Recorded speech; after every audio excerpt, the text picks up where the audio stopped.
Bapak Ibu Saudara, kita teruskan pelajaran kita studi kristalisasi, masih Injil Yohanes yang pasal 17. Tapi kita akan beri judul berbeda. Pokok anggur yang salah. Ini judulnya ya. Karena beberapa waktu yang lalu kita sudah bicara, Tuhan Yesus mengatakan di Yohanes 15, akulah pokok anggur yang benar. Oh, Tuhan Yesus mengatakan akulah pokok anggur yang benar, berarti ada pokok anggur yang salah, seperti itu ya. Dan waktu itu kita bicara tentang konteks pengutusan, karena kita tahu bahwa pokok anggur yang benar ini pengusahanya Bapa, jadi Tuhan Yesus pokoknya, rantingnya murid-muridnya. Jadi Bapa mengutus Tuhan Yesus dalam dunia keagamaan, juga Tuhan Yesus mengutus murid-murid ke dalam sistem keagamaan. Jadi begitulah kurang lebih pokok anggur yang benar itu. Sementara kita sudah melihat pokok anggur yang salah ini, yaitu sistem keagamaan, di mana pengusahanya tentu penguasa dunia ini tentu iblis. Dan waktu itu kita sudah lihat bahwa Sanhedrin inilah yang mewakili pemimpin ya, mahkamah agama yang dipimpin oleh Kayafas dengan 70 orang anggotanya. Dialah yang punya murid-murid, dialah yang membunuh Tuhan Yesus ya. Jadi Pontius Pilatus itu hanya alat saja, karena pada zaman itu Sanhedrin tidak diberi hak untuk menghukum mati ya. Nah, sekarang kita akan masuk lebih jauh lagi, masih bicara sedikit tentang pengutusan tentunya, karena kita tahu bahwa tetap yang murid-murid juga diutus kepada sistem keagamaan. Nah, mari kita masuk lagi lebih dalam lagi. Kemarin minggu lalu, waktu yang lalu ya, kita sudah bicara bahwa Sanhedrin ini, pokok anggur yang salah ini, mereka bukan berarti tidak ada kait-mengait dengan Yahweh, dengan perjanjiannya, bukan begitu. Karena mereka ini menyebut diri mereka keturunan Abraham, murid-murid Musa, dan Allah adalah Bapaknya. Walaupun Yesus sendiri mengatakan bukan, karena kamu tidak ngerti bahasaku. Pasal 8 Yohanes itu, Yesus bilang mengatakan bapakmu iblis. Nah, mari kita melihat dulu sebagai pendahuluan. Kita akan masuk tema kita pokok anggur yang salah ini. Sebagai pendahuluan, mari kita melihat dulu kemerosotan. Kurang lebih ya, begitu. Kenapa pokok anggur Tuhan ini sebenarnya yang pada di waktu itu perjanjian antara Yahweh dengan Israel di Gunung Sinai, diperantarai oleh Musa, begitu banyak mukjizat ya, luar biasa, tapi kemudian menjadi pokok anggur yang salah yang membunuh Tuhan Yesus yang diutus oleh Bapa. Mari kita melihat dulu sebentar, minta bantuan dulu Yesaya pasal 5 ini. Kita nggak baca ayatnya semua, tapi kurang lebih begini. Di sini dikatakan kekasihku itu mempunyai kebun anggur ya, dan kebun anggurnya ini udah diusahakan sedemikian ya, tapi hasilnya itu dikatakan mengapa yang dihasilkannya hanya buah anggur yang asam. Artinya kebun anggur ini tadi udah diusahakan sedemikian, tapi hasilnya tetap tidak baik ya. Kemudian ayat 7 yang mengatakan begini, sebab kebun anggur Tuhan semesta alam ialah kaum Israel, dan orang Yehuda ialah tanaman kegemarannya. Dinantinya keadilan, tetapi hanya ada kelaliman. Dinantinya kebenaran, tetapi hanya ada keonaran. Jadi Sanhedrin bukanlah orang atau kelompok yang sama sekali tidak terkait dengan Yahweh. Justru mereka itu terikat tadinya dengan perjanjian dengan Yahweh ya, diperantarai Musa.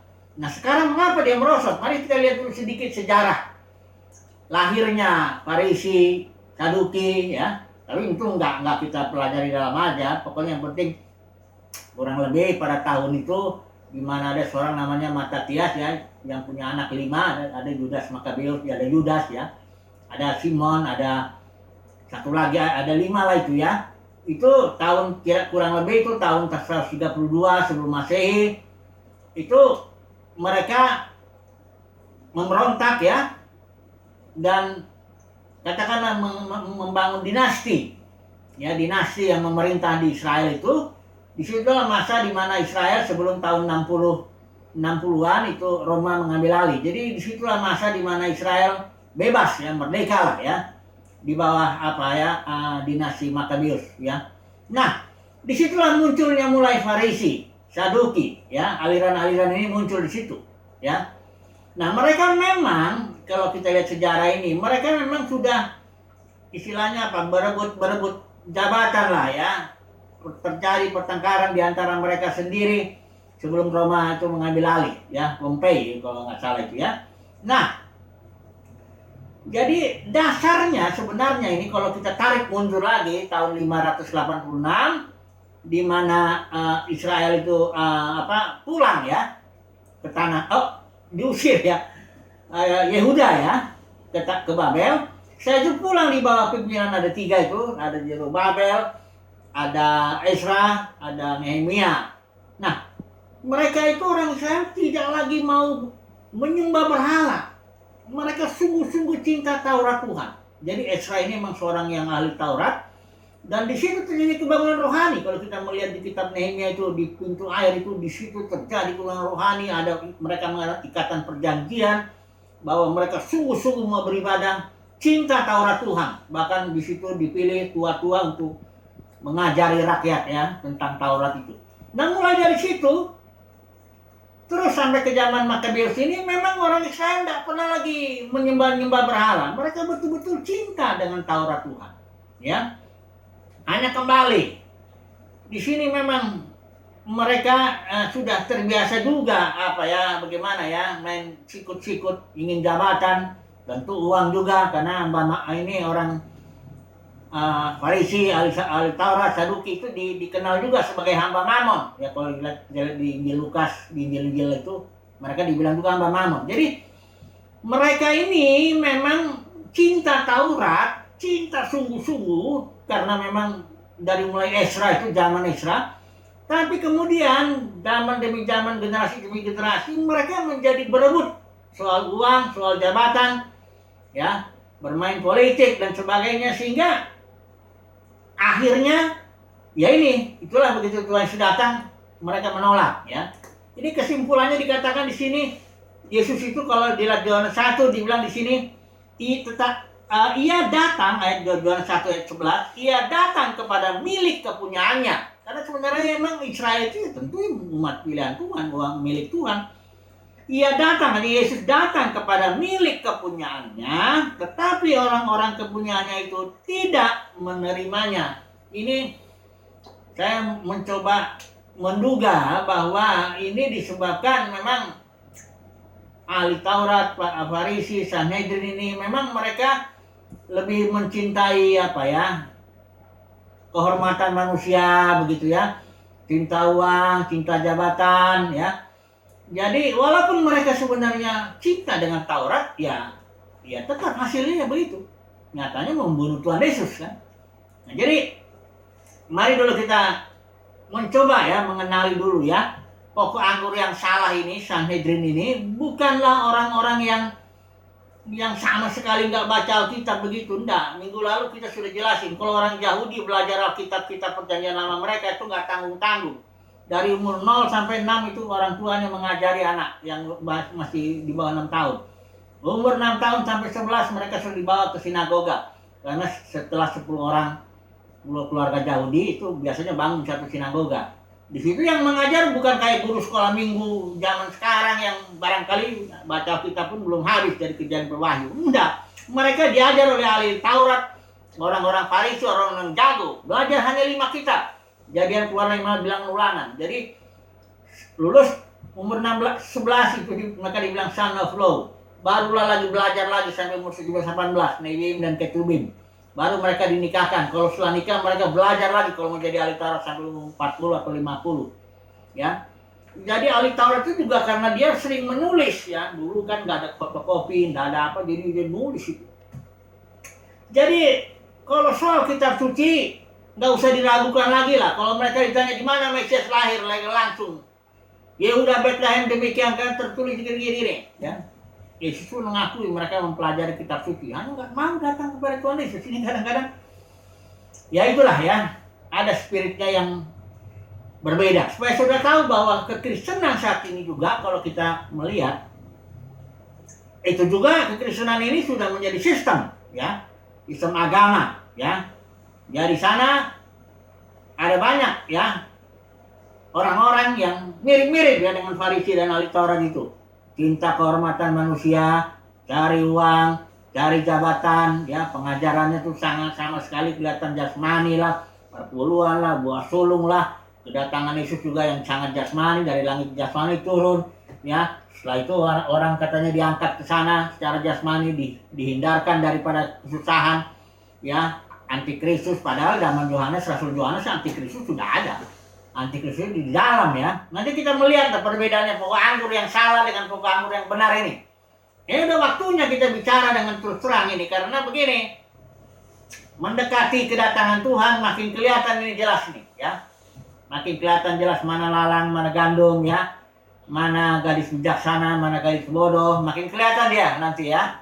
Nah oke lah, mari kita melihat 3 poin dulu ya, masuk dulu kita 3 poin yang kita mau bahas mengenai pokok anggur yang salah, tapi tetap terkait dengan pengutusan ya bagi saudara ya.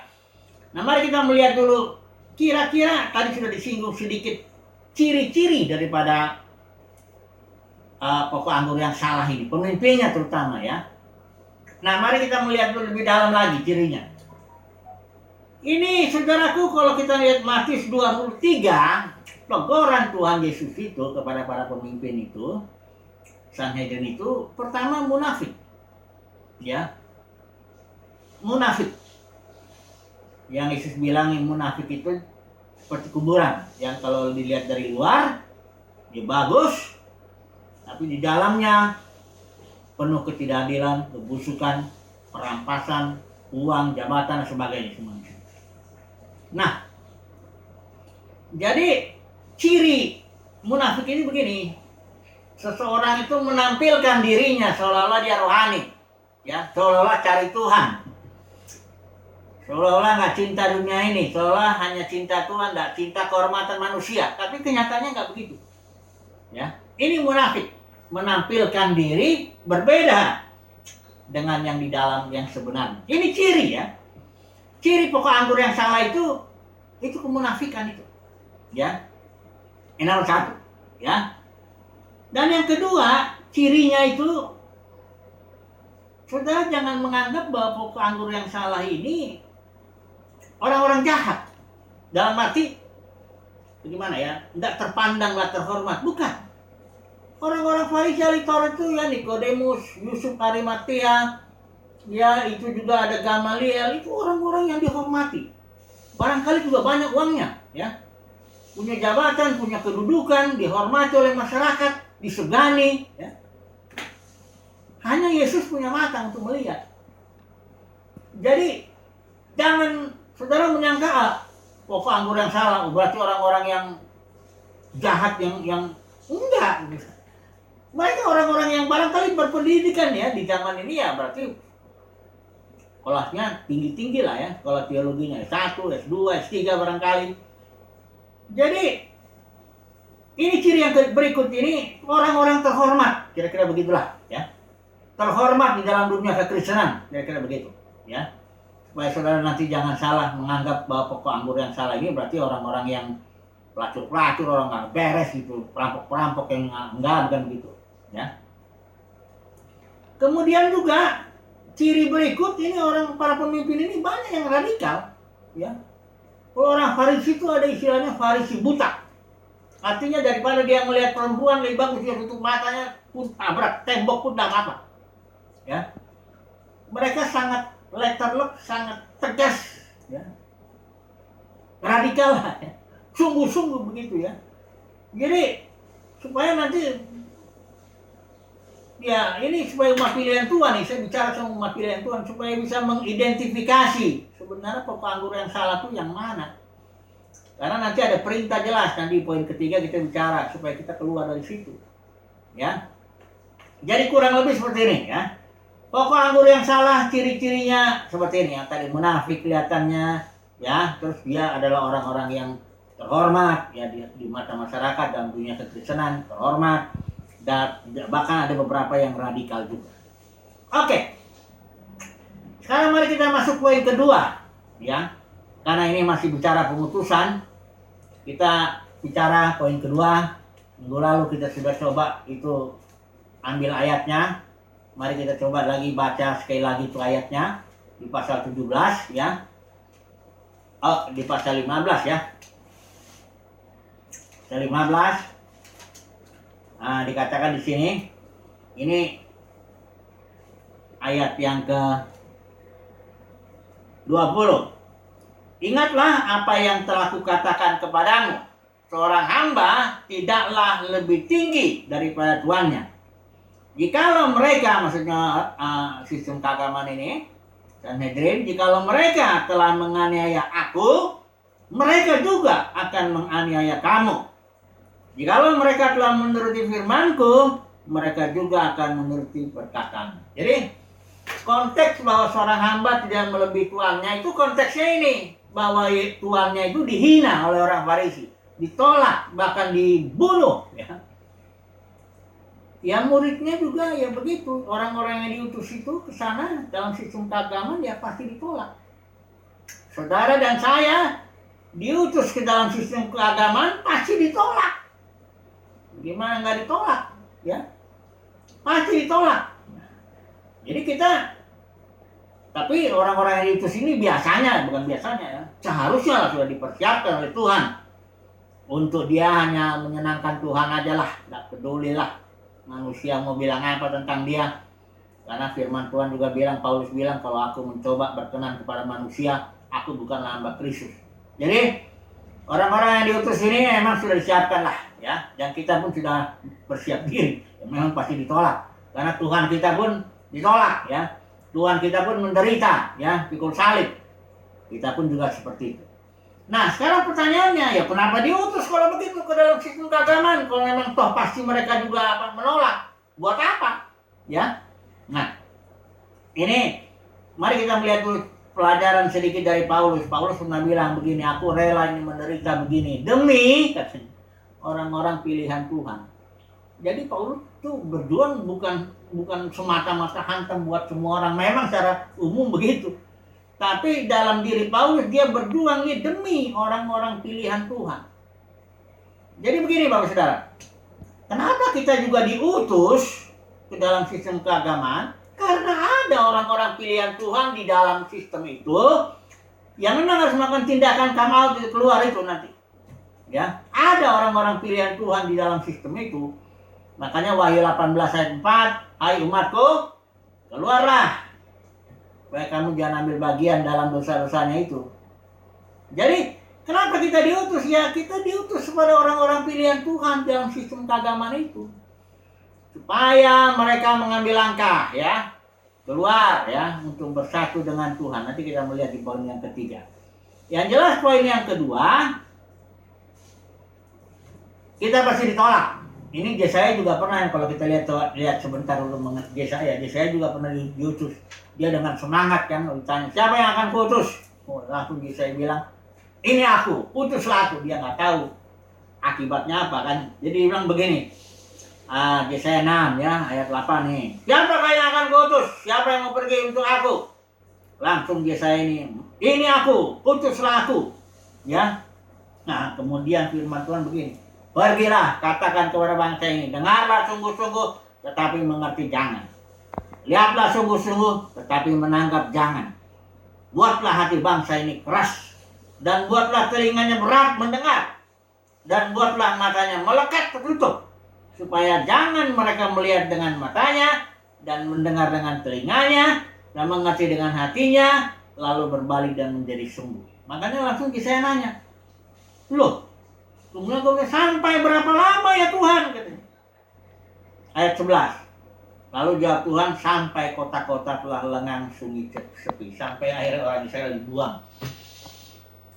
ke Babel itu. Memang sih ada pergumulan bagi orang yang diutus Tuhan ke dalam sistem keagamaan. Mereka harus siap menjadi orang yang dikucilkan. Siap untuk Ya ada juga yang bayar nyawanya untuk untuk bayar harga gitu karena diutus dalam sistem keagamaan. Nah jadi poin yang kedua ini, saudara dan saya yang diutus dalam sistem keagamaan pasti ditolak, ya. Tapi kita sadar, kita ini murid, nggak lebih dari guru kita. Guru kita pun ditolak. Oleh sebab itu wajarlah kalau muridnya juga ditolak dan dibenci.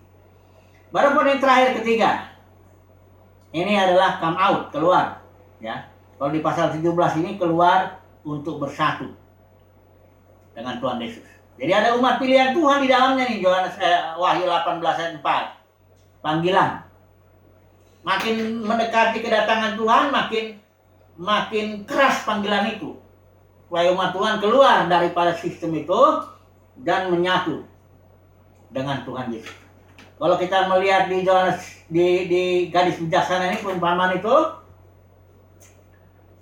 dikatakan di situ, ini nggak usah kita baca ini, panggilan mempelai datang, ya sambutlah, keluarlah, gitu.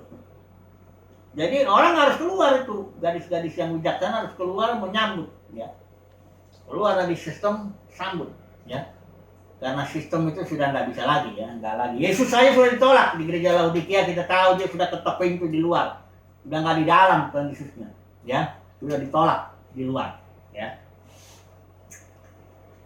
Nah, mari kita masuklah, ambil kesimpulannya dulu, ya, sebagai penutup ini. Apa sih bedanya kesimpulan kita ini? Beda pokok anggur dengan yang benar dengan yang salah. Ini sebagai penutup. Saya pakai dua istilah lah. Yang salah itu bersifat jasmani, yang benar itu spiritual. Jadi kenapa bangsa Yahudi itu menolak Tuhan Yesus? Karena bangsa Yahudi berharap Mesias yang jasmani, yang bisa membebaskan mereka daripada perbudakan Roma pada waktu itu. Yesus datang, kerajaannya pun jasmani, ya. Punya istana, ya. Istri banyak juga nggak apa-apa sebenarnya kayak Daud. Terus bikin bait suci yang jasmani juga, ya. Sementara Yesus datang, dia bangun kerajaan sorga. Bait sucinya tubuhnya sendiri. Sudah gitu bukan dibebaskan dari musuh jasmani, malah dari perbudakan dosa, perbudakan iblis, musuh rohani. Jadi bedanya ini jasmani, ini rohani. Itu konflik. Pokok anggur yang salah selalu jasmani. Pokok anggur yang benar spiritual. Nah, kalau kita melihat dunia kekristenan saat ini sama aja. Kita sudah melihat tadi dalam dunia kekristenan, sistem keagamaan ini, ya. Nilai sukses itu udah jelas jasmani, ya. Walaupun barangkali ada beberapa pemimpin gak mengucapkannya, tapi tetap. Karena orang yang kalau dibilang saudara diberkati, mana dulu buktinya? Bisa dilihat dengan jasmani, bisa diukur juga. Kalau saudara, ya, tidak terhormat, tidak ada banyak yang bisa ditonjolkan secara jasmani, apa yang mau dibilang, ya. Kalau dibilang saya diberkatnya rohani, oh nggak bisa. Dalam sistem, dalam pokok anggur yang salah, mesti jasmani. Ya, pengajarannya itu jasmani. Ya. Kalau gedungnya, ya, fokus ya, pokoknya fokus ya pada yang jasmani lah, ya. Jadi sebagai kesimpulan perbedaannya, kalau pokok anggur yang salah, udah jasmani pas itu, ya. Fokusnya kepada ya gedung jasmani, ya. Kalau yang pokok anggur yang benar ya orang yang rohani. Walaupun tidak punya gedung jasmani, ibadah ya tetap aja. Ibadah itu kan bukan soal gedung. Tapi kalau dalam sistem agama tidak bisa. Maka kalau ibadah nggak di gedung nggak sah seolah-olah, kan gitu. Pengajarannya kedatangan Tuhan juga bilang jasmani. Datang Tuhan itu cara dari langit jasmani, umatnya diangkat begitu, ya. Semua jasmani, ya. Perpuluhannya juga jasmani, padahal kalau diterapkan di sini sudah harus spiritual. Buah sulungnya juga semuanya jasmani lah, ya. Jadi saudara bisa menerkalah kira-kira. Segala sesuatu yang positif, tekanannya jasmani, itulah dia pokok anggur yang salah, ya. Segala sesuatu yang spiritual, itu dia pokok anggur yang benar. Itu gampangnya aja lah, ya. Tapi bukan berarti pokok anggur yang benar ini tidak peduli dengan hal-hal jasmani. Karena kita mengatakan ada saatnya Kristus yang di dalam kita itu memanifestasikan dirinya. Apabila Kristus yang adalah hidup kita yang tersembunyi dalam batin ini menyatakan diri, itulah kedatangan Tuhan pengertiannya. Kita juga akan menyatakan diri dan tampil sebagai imam-imam dan raja-raja di muka bumi ini untuk memerintah sampai bumi ini bergerak menjadi bumi yang baru. Jadi kita bukan nggak peduli dengan bumi yang udah rusak ini, enggak. Tapi saat ini waktunya adalah kita menekankan dulu, batiniah dulu. Jadi jalan Tuhan itu ada, ya. Ada jalannya, ada waktu-waktunya. Untuk saat ini umat pilihan Tuhan di zaman ini dia tidak kelihatan spiritual ya. Kristus tersembunyi dalam batinnya. Sementara sistem keagamaan, wah justru kelihatan dia. Dalam dunia kekristenan kelihatan lah itu, tampil semuanya itu. Ya, yang jasmani-jasmani itu. Tapi nanti kita ada waktunya ketika Kristus yang adalah hidup kita itu menyatakan diri di situ. Kita juga akan menyatakan diri bukan dalam kelemahan tapi dalam kemuliaan, ya.